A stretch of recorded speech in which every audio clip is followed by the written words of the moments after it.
네, 솔로몬의 성전은 이스라엘 역사상 매우 중요한 의미를 담고 있다는 점을 우리가 계속 살펴보고 있습니다. 제가 이 부분을 우리가 이제 사무엘서를 읽고 계속 이 부분까지 제가 이어서 읽는 이유가 있는데, 그게 이제 우리 금년에 우리의 신앙 고백이 기회의 지향적 삶인데, 여러분 한번 그 요절 구절을 보세요. 시편 84편의 내용이 뭐냐면 여호와의 공정을 사모하고 주의 장막을 사모하는 고백이란 말이에요. 그러니까 성전에 관해서 오늘 본문의 내용이 성전에 관한 내용이 이렇게 굉장히 장구하게 이어지지만, 사실은 성경에 솔로몬이 성전을 얼마나 화려하고 대단하게 지었는지 그걸 나타내는 게 아니고, 그 안에서 구조나 이런 여러 가지 상징들을 통해서 성전의 참된 의미가 무엇이냐를 들으라고 들려주는 거예요. 그래서 우리가 성경을 읽을 때 바른 관점으로 잘 읽어야 하고, 거기에 우리가 금년에 추구해야 될 그저 하나님의 전을 사모하고 예배드리는 시간을 은혜로 맞아들이는 이러한 삶과 잘 맞아떨어져서 제가 본문을 여기서 계속 이어서 강의하는 중입니다. 이 솔로몬의 성전이 어쨌든 외형성으로 볼 때는 굉장히 화려하고, 또 솔로몬 시대의 강력한 통치력의 바탕을 둔 엄청난 이제 경제 기반을 가지고 짓는 곳이라서 이 솔로몬은 금 장식으로 휘두르고, 그리고 굉장히 화려한 성전의 모습을 보여줍니다. 그래서 우리는 솔로몬의 성전의 외형에 마음을 빼앗기가 쉽습니다. 근데 늘 좀 궁금한 게 있는데, 여러분 본 적이나 있어요? 솔로몬의 성전 모형도도 학자들마다 다 달라서 몰라요, 확실하게. 그런데 왜냐면 이제 그 뭐 자세한 내용이지만, 어쨌든 그거 우리가 본 적은 없는데 우리가 상상으로 솔로몬의 성전은 굉장히 대단하겠구나 하는 이제 이미지가 각인이 돼 있어서 그렇게 솔로몬의 화려한 성전만 생각하기가 쉽습니다. 하지만 우리가 알아야 할 것은 이 성전은 본질적으로 그 의미를 놓치면 사실 아무런 의미가 없다는 점을 잘 헤아려야 합니다. 그래서 우리는 성전이 왜 세워지고, 또 하나님은 그 성전을 무엇 때문에 세우게 하셨는지 그 목적과 의미를 잘 헤아릴 수가 있어야 됩니다. 오늘과 다음 주에 거쳐서 우리는 성전의 참된 목적과 의미와 본질에 대해서 읽게 될 건데요. 성전에 대한 참 믿음은 우리가 고백하는 이 교회의 지향적 삶에 굉장히 합당한 본질을 들려주기 때문에 잘 들으셔야 되고, 또 우리가 잘 캐치하지 못했던 의미가 이 안에 담겨 있는 말씀을 오늘 좀 듣게 되기 때문에 집중해서 잘 구비해 두셔야 됩니다.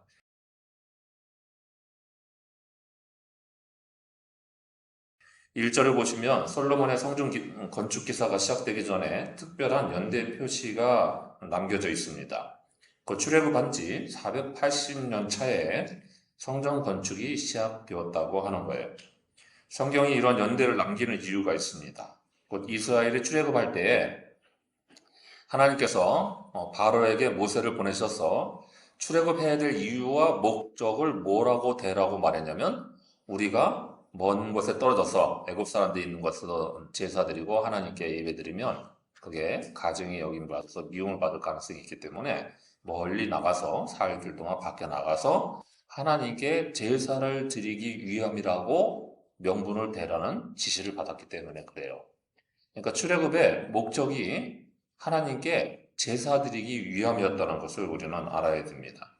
그 이후로 출애굽기에 열 재앙의 기사를 읽게 되면 그 기적이 되풀이될 때마다 여러 차례 여호와께 제사 드리기 위함이다, 또는 여호와께 제사를 드린다 하는 내용이 반복적으로 기록되어 있는 것을 보게 됩니다.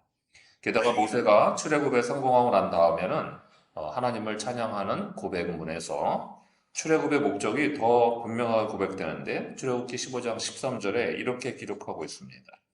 주의 인자하심으로 주께서 구속하신 백성을 인도할 때 주의 힘으로 그들을 주의 거룩한 처소에 들어가게 하시나이다. 여러분, 이 거룩한 처소가 뭐예요? 그게 하나님이 계시는 성전을 얘기하는 거고, 가나안 땅이 하나님의 성전이 세워질 거기 때문에 그 가나안 땅을 지금 모세가 거룩한 주님의 처소라고 말을 하는 거예요. 그러니까 여기 가나안 땅을 그렇게 말하는 이유는, 이게 하나님의 성전이 거기에 세워질 것이고, 또 거기서 성전을 통해서 하나님께 마음껏 예배드리는 그러한 시간을 내다보고 그걸 목표로 지금 출애굽을 하게 되었다는 것을 들려주는 거죠. 그리고 그게 완전하게 현실도 이루어지는 게 오늘 본문에서 솔로몬이 건축하는 성전이고 그것의 연대가 480년이라는 거예요. 480년이란 이제 어림수인데 어쨌든 40의 12배니까 완전한 기간인 거죠. 그러니까 야훼 하나님을 위한 전을 지음으로써 출애굽의 목적이 이제야 비로소 완전하게 이루어졌다 하는 게 오늘 본문의 말씀입니다. 여기서 우리가 굉장히 귀중한 교훈을 듣게 되는 거죠. 이는 출애굽의 구원이 자기네들의 해방과 구원만으로 끝나는 게 아니고 성전 건축, 곧 하나님을 자유롭게 섬기기 위한 목적의 있음을 분명하게 들려주는 거죠. 그래서 우리가 분명하게 명제적으로 이 문장을 기억하셔야 돼요. 성전은 출애굽의 목적이었습니다.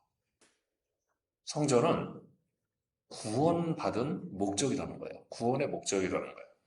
따라서 우리의 구원의 목적은 심판에서의 해방만이 아니라 하나님을 바르게 자유롭게 섬기는 이름을 알아야 됩니다. 우리는 이렇게 생각하죠. 우리가 구원받은 거는 죄에서 건진받는 것 자체가 목적이라고 생각하는 거예요. 그런데 여러분, 그게 목적일 리가 있어요. 가만히 생각해 보세요. 누군가를 살려냈습니다. 그러면 그 다음에 뭔가 필요하니까 살려내는 거잖아요. 그러니까 구원의 목적이 따로 있다는 것을 아셔야 돼요. 이스라엘이 애굽에서 노예 생활을 할 때에는 하나님을 제대로 섬길 수 있는 자유가 주어지지를 않았습니다. 그래서 하나님은 이스라엘 백성이 하나님을 마음껏 자유롭게 섬길 수 있도록 출애굽의 해방을 이루어 주신 것입니다. 그래서 성전 건축이 출애굽 해방의 목적이라는 점을 우리는 늘 잊지 말아야 됩니다. 이건 오늘날 우리에게 이렇게 적용되는 거예요.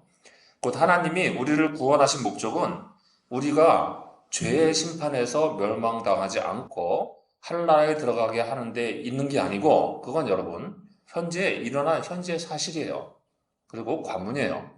그 다음이 목적인 거예요. 우리를 죄에서 건져내고 사망 권세에서 해방시켜 주신 목적이 따로 있는데 그것은 무엇이냐면 우리가 하나님을 섬기고 예배하는 제대로 된 바른 그리스도인이 되게끔 하기 위함이라는 거죠. 그래서 우리는 구원을 통해서 얻게 된 자유를 가지고 하나님을 바르게 섬기는 일을 선택하는 삶을 살아야만 하는 것입니다. 이 점에서 우리는 우리가 지닌 자유에 대해서 이 굉장히 귀중한 교훈과 원리를 간과하는 어리석음에 빠지기가 쉽습니다. 여러분 이렇게 생각하기가 쉬운 게 우리들의 만연된 착각이에요. 곧 내게 주어진 자유는 나의 권리이고 내 것이다 하는 것이 우리들의 무의식적인 여러분 착각입니다. 여러분 내게 주어진 자유는 본디부터 원래부터 있던 게 아니었습니다. 내 것도 아니었어요. 여러분 우리가 다 착각하는 게 여러분 그겁니다. 그 자유는 내 것도 아니고 내가 마음대로 쓸 수 있는 것도 아니고 주어진 것도 아니었습니다. 그런데 우리는 우리 자신이 마음대로 할 수 있는 자유를 가지고 있다고 또는 그게 자신의 권리라고 또 자기가 선택할 수 있는 자유로운 환경이라고 하는 착각을 지니고 그래서 자기 마음대로 잘못된 선택도 마다하지 않는 어리석음을 저지르기도 합니다. 여러분 잘 기억하셔야 돼요. 우리에게 주어진 자유는 애초부터 하나님을 바르게 섬길 수 있는 선택을 하라고 주어진 자유였습니다. 여러분 우리가 만일 북쪽에서 살고 있다는 점을 항상 생각해 보셔야 돼요. 같은 나라, 이 조그만 땅덩어리 안에서 남북으로 갈려있는 이 나라에서 북쪽에서 살고 있는 지하교회 그리스도인들을 생각할 줄 아셔야 됩니다.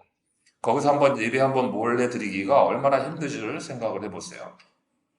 요즘에는 북한 당국이 훨씬 더 주민들을 조이고 감시 통제하는 일들이 강화됐다고 합니다. 우리가 지원하고 있는 북한 선교사님을 통해서 아주 가끔 이제 우리 북한 선교를 하시는 분이 눈에 보이는 교회들을 지원하는 게 아니고 지하교회를 지원해서 다이렉트로 지원하시는 분이란 말이에요. 네, 그래서 그 실상이 간간히 전달되고 났는데 아주 좀 제한적인 정보만 전달이 돼요. 왜냐하면 보안성의 문제가 있기 때문에 또 그걸 제가 여러분에게 다 소개하기도 힘들지만은 여러분 그래도 보편적으로 알려진 이런 상황들을 한번 생각해 보세요. 지하교회에서 가정에서 몇 사람 모여서 예배를 드리는데 성경책이 제대로 보급되지 리가 없으니까 그러니까 메모지에 몇 구절 적혀 있는 성경 구절 적혀 있는 진짜 쪽 성경이죠. 예, 책 한 권도 안 되는 거예요. 책 한 권도 들고 다닐 수가 없으니까 성경 구절 몇 구절 요절이 적혀 있는 그렇게 적혀 있는 메모지 몇 장짜리를 전달받아서요. 그걸 받아서 그거 하나 들고 예배를 드리는데 불 다 끄고 자는 것처럼 하면서 예배를 드리는 상황이 일어나는 거죠. 그들의 예배는 그야말로 초대교회처럼 교회처럼 목숨을 걸고 드리는 예배인데요. 그런 통치의 사회 속에서 그나마 잠깐 얻을 수 있는 그 잠깐의 자유를 가지고 그들은 예배를 드리기 위한 목숨 거는 선택을 하고 있는 것입니다. 이게 같은 대한민국 땅덩어리 안에서 일어나고 있는 현실이에요. 근데 그들이 그렇게 할 수 있는 이유는 이런 통제 사회 속에서도 하나님의 구원을 우리보다 여실하게, 더 절실하게 느끼기 때문인 것입니다. 하지만 여러분, 우리는 어떻습니까? 하나님의 은혜로 북쪽보다도 훨씬 더 자유로운 상태에서 더 많은 자유를 받아 누리고 있으면서도 그 자유로 하나님께 예배하는 대신에 다른 것을 얼마든지 선택하기도 하는 일들을 우리가 서슴지 않는 것을 보게 됩니다. 우리는 하나님이 우리를 구원해 주시고 해방시켜 주셔서 얻게 된 자유를 가지고 하나님을 섬기기 위해서만 쓰는 게 아니고 가끔은 나를 위해서 쓰면서 하나님을 버리는 선택을 하기도 하는 거죠. 이게 얼마나 어리석고 우스꽝스러운지를 한번 생각해 보세요. 우리에게 주어진 자유로 우리는 하나님을 섬기고 경배하는 일을 선택하는 삶만 선택해야 됩니다. 그게 무슨 자유냐고 말하겠지만 여러분 그게 우리를 자유롭게 만드는 선택이라서 자유인 거예요. 우리에게 주어진 구원과 해방과 자유는 오로지 하나님을 섬기고 또 바르게 섬기기 위해서 주어진 것이라는 점을 잊지 않는 모두가 되시길 바랍니다. 그렇죠? 우리를 해방시키신 구원하신 목적은 참된 예배를 드릴 수 있는 자유를 주시려고 했다는 점을 잊지 말아요. 그래서 항상 성전이 출애굽의 목적이라는 점들을 명제로 가지고 계셔야 됩니다. 이제 성전이 출애굽의 목적이었다면 그러면 그 성전에서 어떤 일이 일어나길래 이걸 출애굽의 목적으로 삼으시는지를 보죠.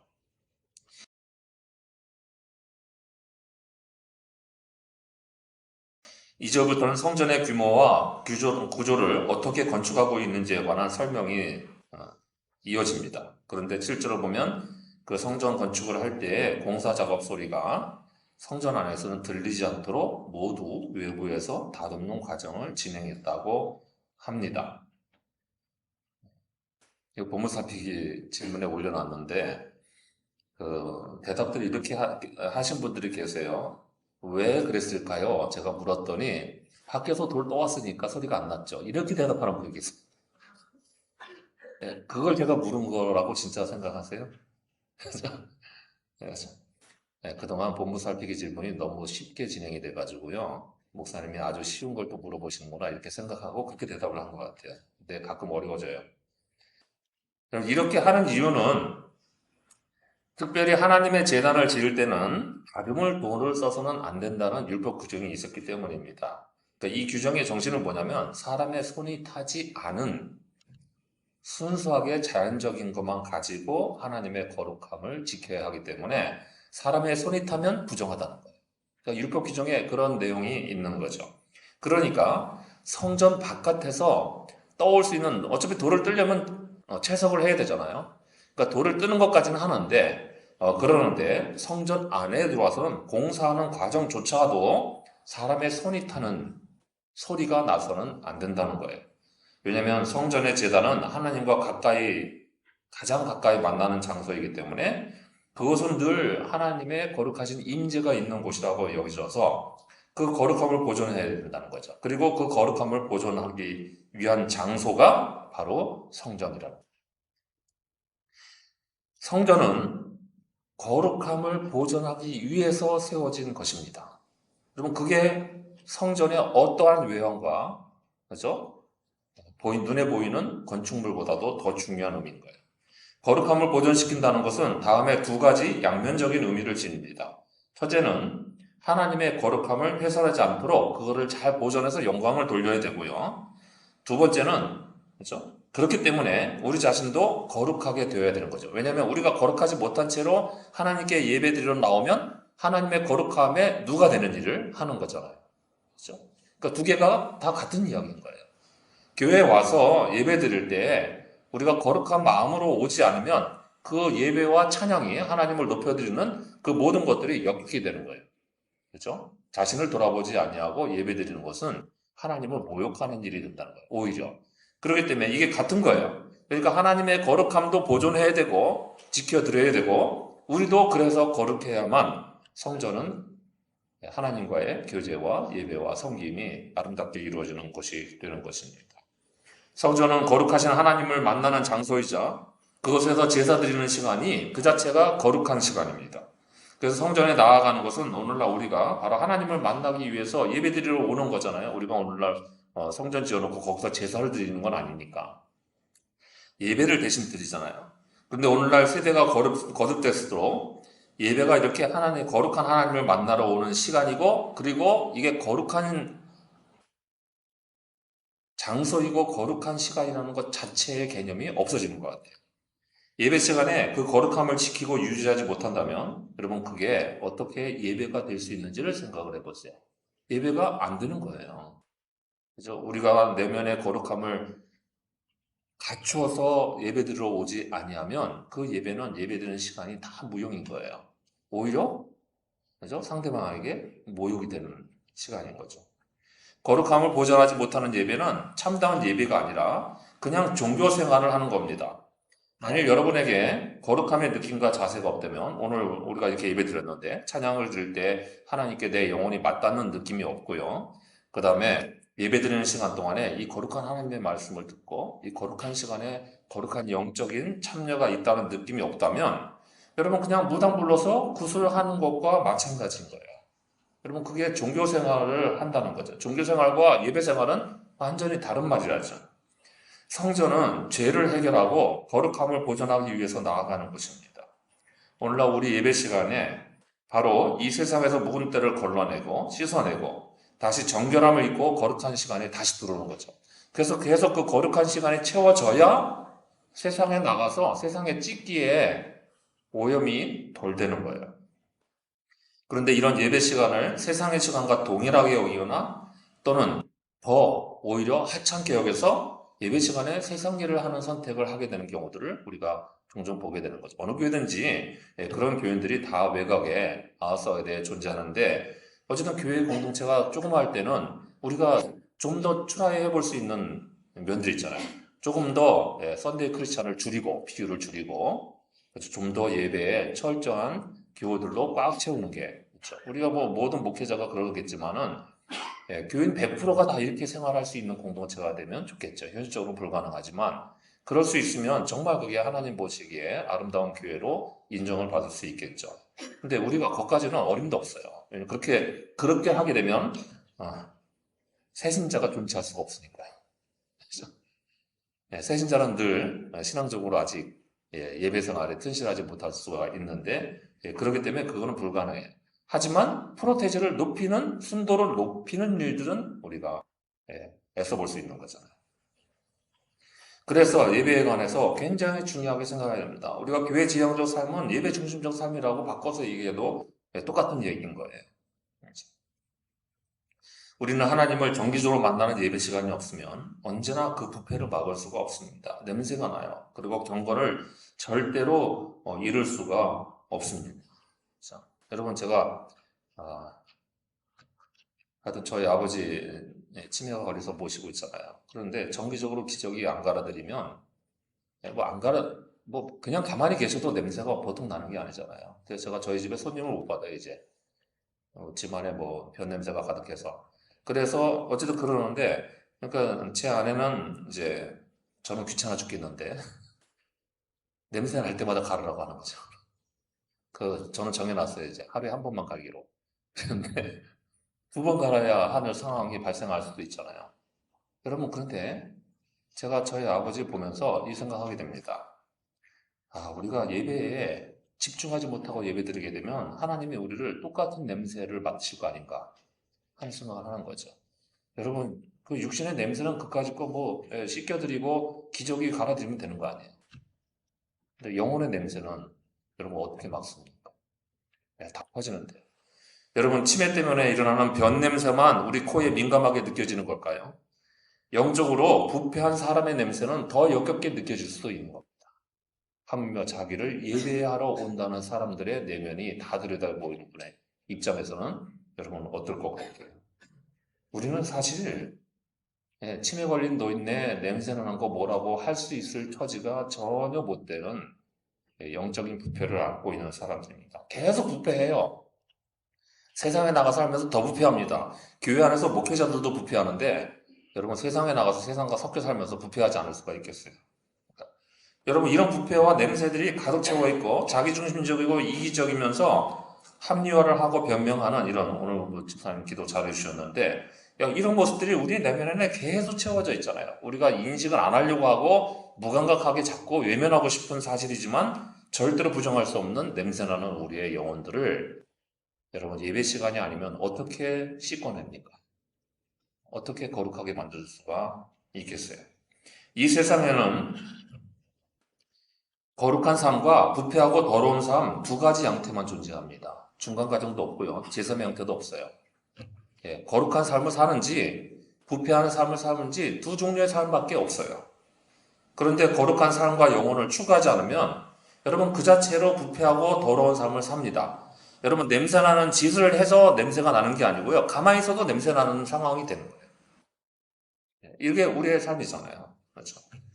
그러니 우리가 어떠한 삶을 살아야 되고 또 어떻게 살아야 하는지는 바로 우리가 이렇게 성전을 찾아서 그 거룩함을 보존하고 동시에 유지해야만 거룩한 삶과 영혼을 지닐 수 있게 되는 것입니다. 어느 누구라도요, 예배의 거룩함을 덧립지 않고 자기 경건을 도모할 수는 없어요. 혼자 개인적으로 경건의 시간 열심히 하면 되지. 한번 해보세요. 되나? 어림도 없습니다. 나 혼자서 예배 안 드리고 경건의 시간 열심히 하게 되는 사람은 여러분 절대로 하나님의 거룩함에 도달하지 못하고요. 자기 의로 빠집니다. 그래서 가나안 기운이 생기는 거죠. 여러분 교회가 아무리 힘들고 어려워도 자기가 하나님을 만나는 걸 잊기 때문에 교회 핑계하고 자기중심적으로 흐르는 기만이 거기에 작동하는 거잖아요. 그렇게 부패합니다. 부패가 아주 교묘하게 이상하게 하기 때문에요. 여러분 그런 점에서 우리가 항상 우리의 예배가 바로 이렇게 귀하고 중요한 시간이고 우리의 거룩을 유지하는 최고의 보루다 하는 의미에서 성전은 거룩함을 보존하는 장소다 하는 사실도 잘 담아 두시기를 바랍니다. 이제 성전 건축이 구원의 궁극적인 목표이자 그곳에서 거룩함을 보존할 수 있다고 한다면 그러면 성전을 건축하는 참된 본질과 의미는 무언가도 배워보시죠.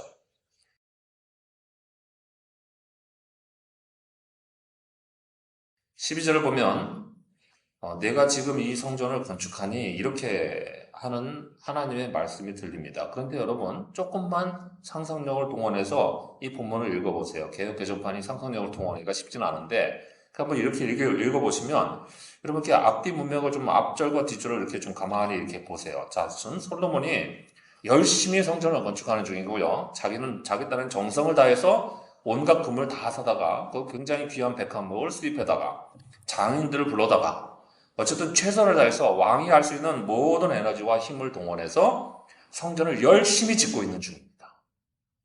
그죠? 근데 짓기 시작하는데 하나님이 이래요. 야, 네가 지금 성전을 건축하기는 하는데 이러고 말씀을 하셨다는 거예요. 이거 뭔가 이상하지 않아요?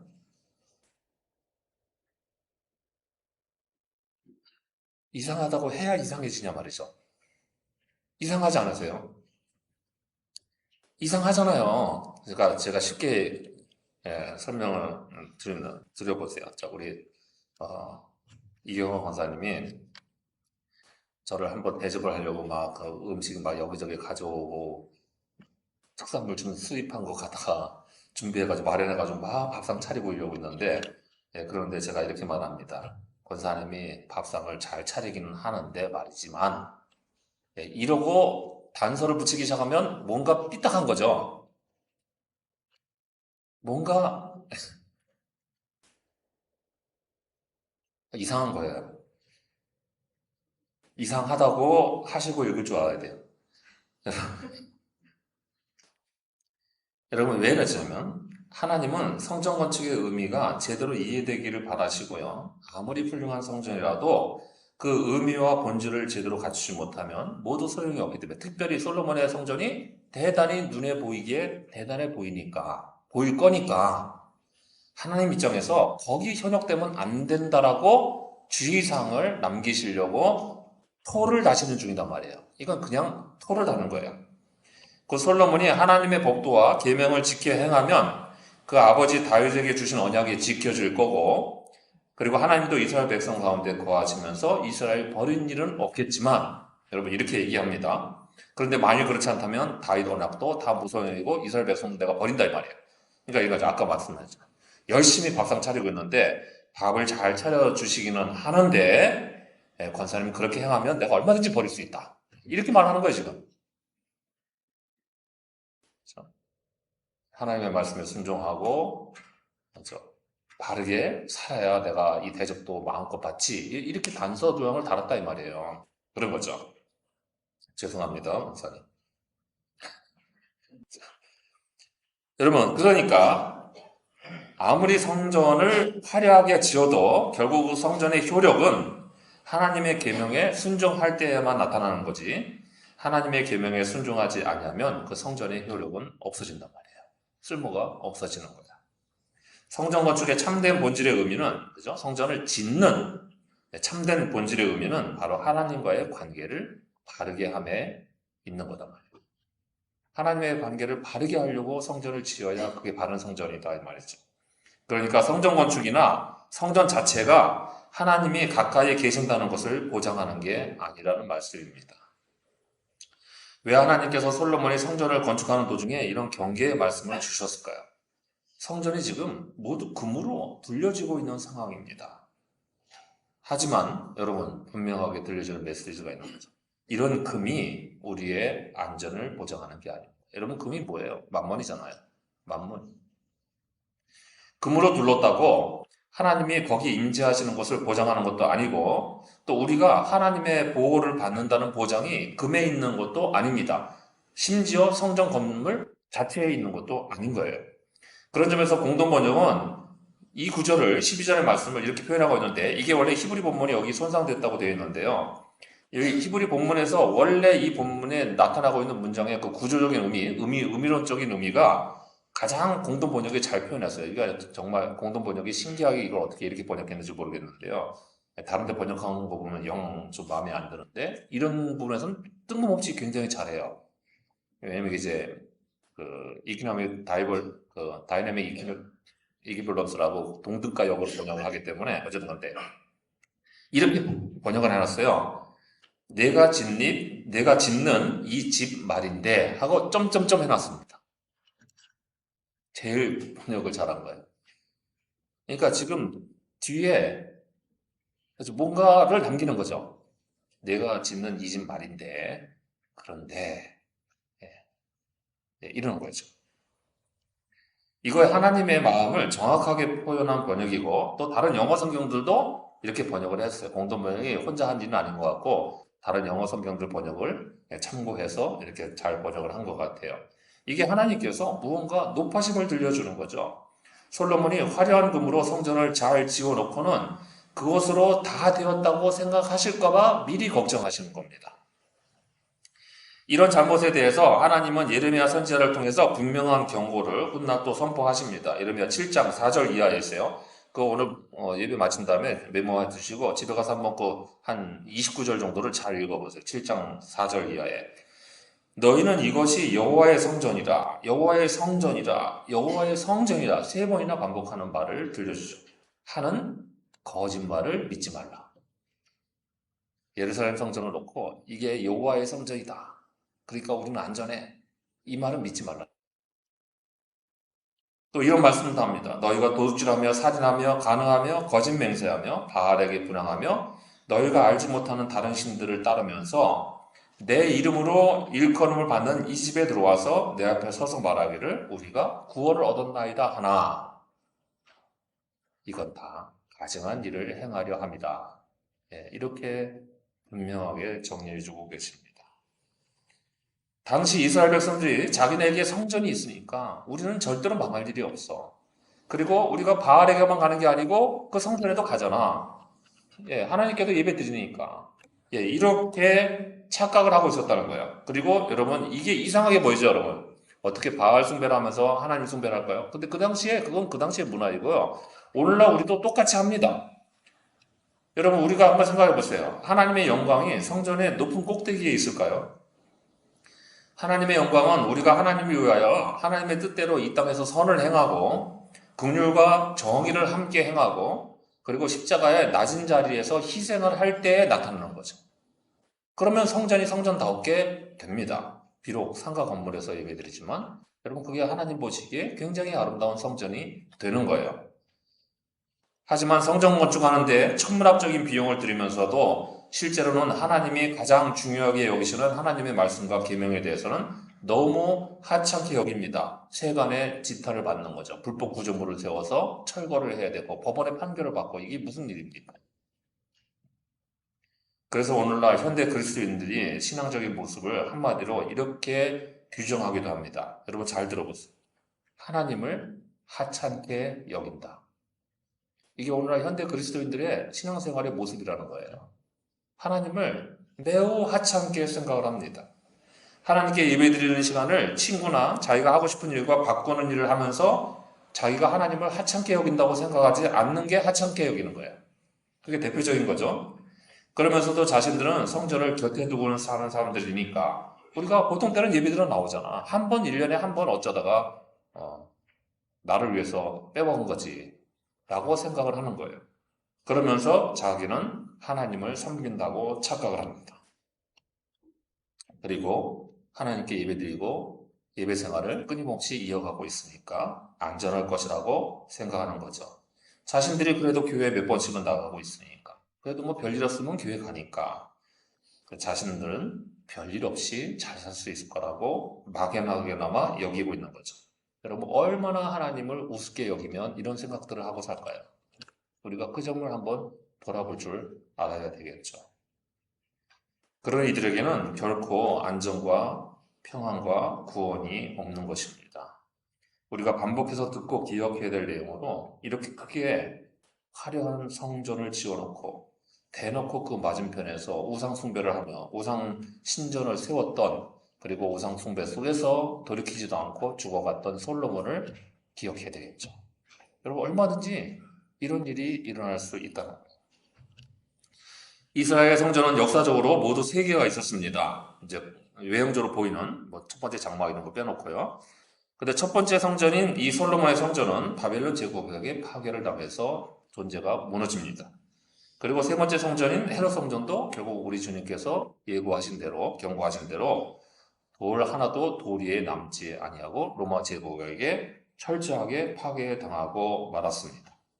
이 두 성전 모두 성전만 반듯하게 지어놓고요. 실제로 하나님의 뜻에 순종하지 않는 괴리가 있었기 때문에 그 성전이 무너져요. 그런데 두 번째 성전이 있었죠. 두 번째 성전은 우리가 전에 보았던 스룹바벨 성전입니다. 그런데 이 성전은 포로기에서 막 돌아온 사람들이 죽을 힘을 다해서 지었지만 초라한 성전이에요. 은금으로 두르지를 못하는 성전이죠. 그런데 그 성전은 무너지지 않고 나중에 헤롯 성전으로 개축을 하게 되는 거죠. 그 이유는 그 성전을 지었던 백성들이 이미 포로 생활을 통해서 하나님의 심판을 봤던 사람들이거든요. 경험했던 사람들이거든요. 아무리 화려하게 성전을 지어도 하나님을 제대로 섬기지 못하면 나라 잃고 망하는 건 똑같다 하는 점을 경험했기 때문에 그들은 돌아와서 성전 중심으로 철저하게, 사실 너무 철저하게 성전 중심으로 뭉치다 보니까 유대교라는 율법주의가 생길 정도로 그렇게까지 오히려 반대 상황으로 나가는데, 어쨌든 성전이 있는 동안은 그들은 성전 앞에서 성전의 의미를 잘 보존하고 살았고 성전에 나와서 진실하게 예배드리면서 하나님과 교제하며 살게 되었습니다. 그래서 그 성전은 무너지질 않았어요. 그러니까 하나님이 역사 속에서 성전을 어떻게 취급하시는지를 금방 알 수 있는 거죠. 오늘 우리는 성전의 참된 본질과 의미를 성전을 건축하고 있는 솔로몬의 손길을 통해서 찾아 들었습니다. 성전은 단지 우리의 믿음과 경건과 삶을 하나님 앞에 가까이 두기 위한 하나의 형태이고 그릇일 뿐입니다. 그 성전 안에 나의 믿음과 하나님께 대한 신실함과 거룩함이 담기지 않는다면 그 성전은 우리에게 어떤 쓸모도 없게 되고요. 또 구원의 문제에서 안전을 보장하는 것도 아니니까 이게 없으면 여러분 우리는 지옥으로 갈 수밖에 없게 됩니다. 멸망을 피할 수가 없는 거죠. 그러니까 무슨 구원받고 안 받는 게 어디 다른 데 있는 게 아니고 구원받은 징표가 우리에게 있는지 없는지로 나타나는 건데 여러분 그게 하나님께 대한 신실한 믿음이 성전의 예배를 통해서 보존되고 있느냐를 통해서 알 수 있다고 하는 거죠. 그러니 그저 종교생활에 불과한 그리스도인으로 남지 아니하고 오직 하나님의 말씀에 순종하고 또 그분께 신실한 모습과 믿음과 삶을 지님으로써 하나님께 찾아 나오는 참된 성전의 의미, 참된 예배의 믿음들을 온전히 갖추시고 거기서 진정한 자유와 평안을 누리며 우리의 날을 보존할 수 있는 모두가 되시기를 바랍니다. 기도하겠습니다.